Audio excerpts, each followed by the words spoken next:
നമുക്ക് പലരോടും ഭയങ്കര ആർദ്രത അല്ലെങ്കിൽ സ്നേഹമൊക്കെ തോന്നാറുണ്ട് അല്ലേ? അതായത് നമ്മൾ പുറത്തേക്ക് ഇറങ്ങുമ്പോൾ ഇച്ചിരി കൂടുതലാണ്. അതായത് മറ്റുള്ളവരെ കാണിക്കാനാണോ എന്താണോ എനിക്കറിയത്തില്ല.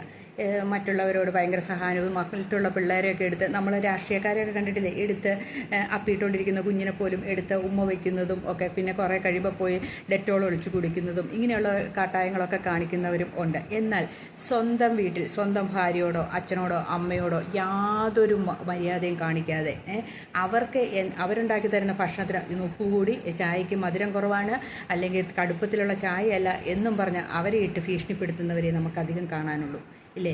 എന്തുകൊണ്ടാണ് ഈ തുണി അലക്കിയിട്ട് ഇതിങ്ങനെ ഇരിക്കുന്നത്, അല്ലെങ്കിൽ ഇത് ഒന്ന് തേച്ച് വെച്ചാൽ എന്നായിരുന്നു, ഇത് വടി പോലെയല്ല അടി പോലെയാണ് ഇരിക്കണത് എന്നൊക്കെ പറഞ്ഞ് ഭീഷണിപ്പെടുത്തുന്നവരെ ഉള്ളൂ. ഒന്ന് ചിന്തിക്കുക, നമ്മൾ ആർദ്രതയും സ്നേഹമൊക്കെ കാണിക്കേണ്ട ആരോടാണെന്നറിയോ? ആദ്യം നമ്മുടെ കുടുംബത്തിൽ നിന്നാണ്. നമ്മുടെ കുടുംബത്തിൽ നമ്മുടെ മാതാപിതാക്കളോടും നമ്മുടെ ഭാര്യയോടും മക്കളോടുമാണ്. അല്ലാണ്ട് പുറത്തുനിന്ന് പോയിട്ട് കുറേ ആർദ്രത പേരുണ്ടാക്കാൻ വേണ്ടിയിട്ടും ഫോട്ടോ എടുക്കാൻ വേണ്ടിയിട്ടും ചെയ്തിട്ട് ഒരു കാര്യവുമില്ല എന്ന് എനിക്ക് തോന്നുന്നു. അപ്പം നമ്മൾ ചെയ്യേണ്ടത് നമ്മുടെ കുടുംബത്തിലുള്ളവരോട് ആദ്യ സ്നേഹം കാണിക്കുക. അതാണ് വേണ്ടത്. അവിടെയാണ് സഹാനുഭൂതി സ്നേഹം ഒക്കെ വേണ്ടത് കേട്ടോ. അല്ലാതെ വേറെ ഒരിടത്തുമല്ല. വേറെ ഒരിടത്തും കിട്ടിയിട്ടും വലിയ പ്രയോജനമൊന്നുമില്ലാന്നേ. അതുകൊണ്ടൊന്നും പ്രയോജനമില്ല. വീട്ടിൽ കൊടുത്താൽ മാത്രമേ തിരിച്ച് കിട്ടിയിട്ട് പ്രയോജനമുള്ളൂ.